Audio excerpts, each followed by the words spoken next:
We got Manny putting on base flashing on the roof.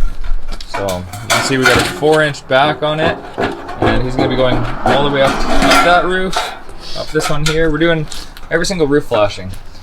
We're covering up the step flashings. As you can see, they're kind of old, gross brown. We're gonna be covering them up with a black flat stock metal. So here's the flashing Manny's put on so far. So take a look at his detail. So we got positive lops everywhere. This one goes underneath here, which goes underneath that flashing, which is done proper. And then he's gonna tuck in, like I said before, flat stock. That roof's all complete. Now we'll take a look at the front.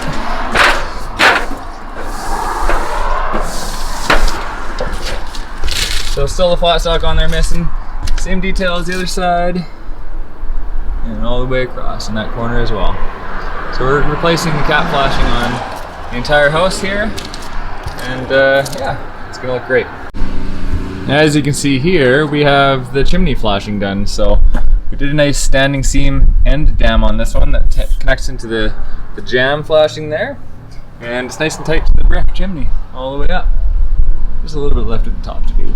But now we can put our J-trim on here. The vinyl J-trim, of which the siding is gonna tuck into it. So that's her.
Alright, so I got the Soffit J done up there. That's the J trim that the Soffit slides into.